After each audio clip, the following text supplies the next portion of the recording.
watch it and see what they missed. Now, the other day, this is Mr. DeBruyn's picture, right? You guys, this is basically our first day in Photoshop.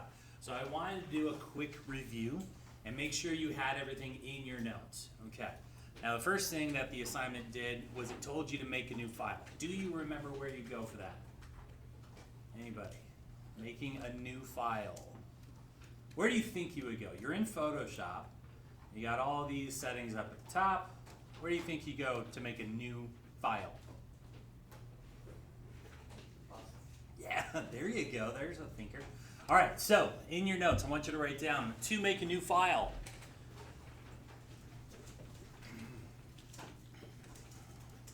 And this is something very specific how you write this. So I want to make sure that you get this down in your notes. You're going to put capital F, so file. That means that you go to the top of the screen and you find one of these settings right up here. And then you're going to put, and this is from math. You guys remember the greater than symbol? Yeah, the little arrow that points to the right? It's on your keyboard. You hold down the shift key and you press on the period button. You guys see it on your keyboard? So the way that we write this is file greater than sign, because greater than sign means there are more options underneath file, right? So you go to file and then greater than sign, new. That is how you guys are going to create new files all the time. So file greater than sign, new. Now when you do that, this little menu pops up and it had you enter in some stuff. I'm just going to hit OK. I'm going to hit create. Yours should have looked something like this, and there we go. Now the tools in Photoshop are going to be on the left side of the screen, the toolbar. It's right over here. Again, I need everybody to look up at the board. The toolbar is over here on the left. You can literally drag it out and put it anywhere you want with your mouse. So Photoshop allows you that capability. You can just drag and place it, or you can even make it go away. If that toolbar, that tool window ever goes away, I don't want you to freak out, because there's a really easy way to get it back. It is a window. It is a tool window. So instead of file, we're actually going to go to the top where it says window. And then we're going to write down greater than sign. So in your notes, I want you to write down toolbar. And then the next line, put window greater than sign tools. This happens a lot. I don't know why, but people kind of, I don't know, they just move the toolbar around and it goes away. So they always call me over, where's my toolbar, where's my toolbar? And I'm like, dude, just go to window, click on tools, stop freaking out. And there it is, it's back, okay?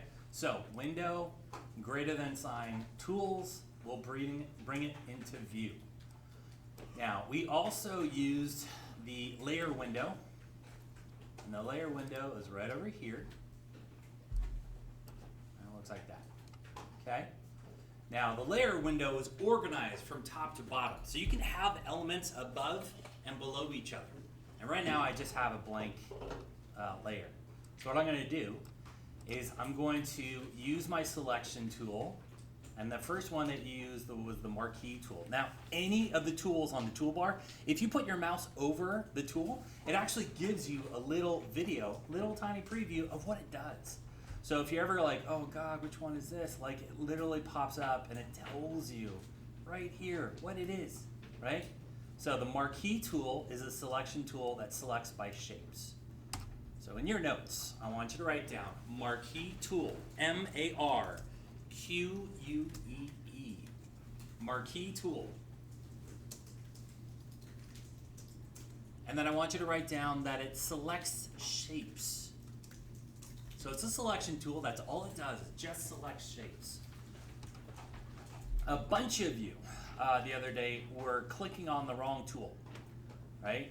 You weren't clicking on this marquee tool, you're actually clicking down here, it's called a frame tool, and you got really confused. I mean, they both are rectangles, but this marquee tool is the one on the very, very top, right?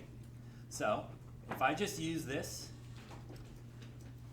and I go to edit and fill, it doesn't work.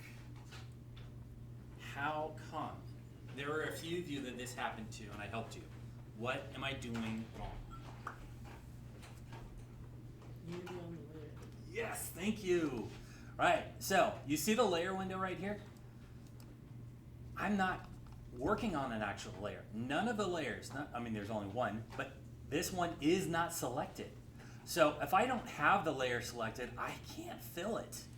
I have to literally click on it, and now I get the option to mess with the layer. So in your notes, I want you to write down, you have to click on a layer to work on it. If you don't click on that layer, you cannot edit it. Just won't work.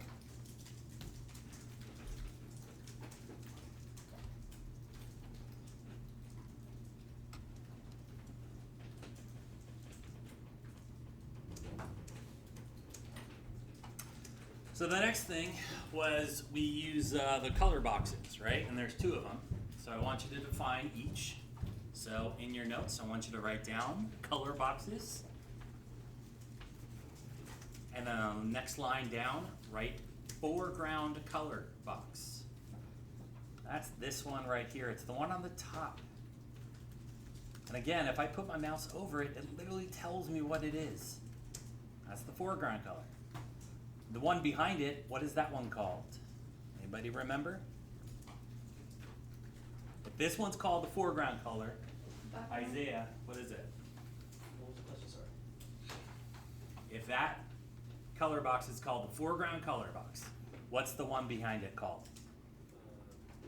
That's the background. There you go. Okay, the next one I want you to write down is background color. So at any time, you can define two colors in your file, right? Just by clicking on these color boxes, I can pick and choose any color in the visible spectrum.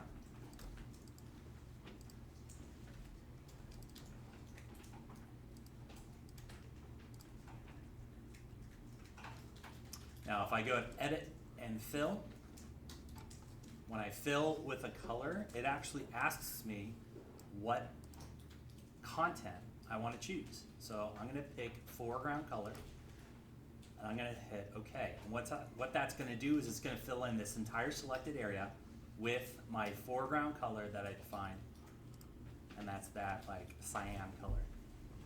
Right? Now the other tool that we used, or that you use, is the polygon lasso tool, right? Now the polygon lasso tool is kind of hidden away. So where is it on my toolbar? Somebody tell me. Parker. You have to right-click the lasso tool. Yeah, all right. Right-clicking these will show you more options. So right now, I'm looking at this lasso tool. So let's define the lasso tool first. I want you to write down lasso tool. And the lasso tool lets you draw any shape. Okay, so you're not limited to a square or a rectangle or a circle. You can literally draw any custom shape selection you want. Any shape. And if I right click on that tool, I can find the lasso tool. Or I'm sorry, the polygon lasso tool.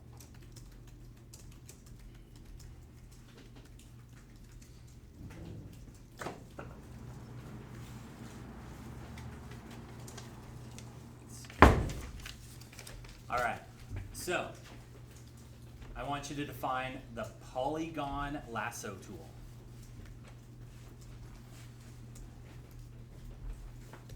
Polygon lasso tool. And this one, you have to right-click lasso in order to get to it, so put that down. And this one will select using angles. Selected, or it selects using angles. So when I click, I make one point, and then I can drag it out in any direction I want. If I let go and click again, I make another point. If I click again over here, another point, and I always finish up where I began. Now I've made a triangle. That's a good roof, right? The other thing that you should have learned the other day is using different layers. So right now I just have one layer, and I can name it. I can literally name it by just double clicking. So I'm going to call this house, and I'm going to make another layer by clicking on this little plus sign, and that makes a blank layer for me. I'm going to call this roof. While I have the roof layer selected, I can go to edit and fill, and I can fill it with my background color. Now, if I were to use this tool, you can see that each one of these layers is separate. And again, I can organize layers from top to bottom just by dragging them. Okay?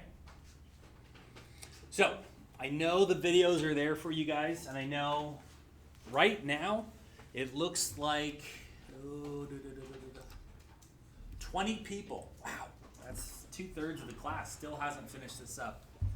So for you 10 that did, kudos, good job. But 20 people right now need to finish up this assignment. So I just wanted to review the main concepts of what you should have viewed in the videos.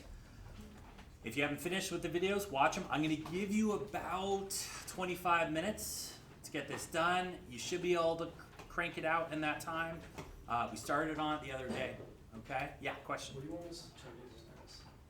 Like as a JPEG or? I think on the last video, it has you save this file. Last one. I want you to add to your notes. Add to your notes. Okay. The last thing that we went over and the videos went over was how to save. Okay, so in your notes, I want you to write down saving your files.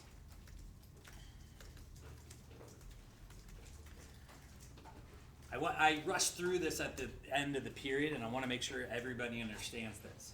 So in order to save your file, you have to go to File, up at the top. So File, greater than sign, Save As. File, greater than sign, Save As.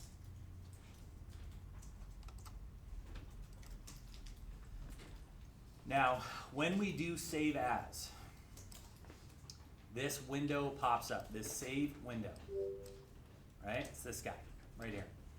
Now, it might look like this, or it might look like that. You can tell that I can, bless you, I can change the view just by clicking on that little button right here. Whenever you save, I always want you to save on the desktop, right? So where it says where, that should say desktop. Write that down. Always save on your desktop. Photoshop likes to like save in these really weird document folders, like hidden away. I just want to make it easy on you guys. So it's always on your desktop, so you see it, it's right there. The format should say Photoshop format. Okay? Where it says format right here, you can click on that. You can change it to be a different file, but that's fine. Format should say Photoshop. And as far as the name goes, and this is something that a lot of people don't understand. There's a period and then 3 letters at the end of a file name. And that's called a file extension. That tells the computer what program to open it up. Never type in anything after that period. Bless you. So I want you to write that down. Big, bold letters, maybe even change the font size. Never type anything after the period in the file name. Messing with a file extension can make your file unreadable, basically. The computer won't know what to do because you've put a whole sentence at the end when it just should be 3 letters. So you always want to type on the left side, right here. I recommend, changing the name to have your last name or the title of the assignment.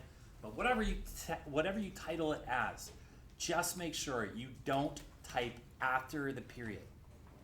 Okay? And then you hit save. If you do that, let's look at mine. If I go to my desktop, I'm going to minimize my Photoshop window, and I'm going to look on my desktop, and there it is, right there. Okay? In order to start up this file, you can just literally double click it, or you can drag it into Photoshop and it will open it up for you. You can find the layer window, you can start working on your layers, and it's right there for you to work with, okay? So again, I'm gonna give you about half an hour, and then we're gonna do a new assignment on this. So any questions? All right, let's get to it.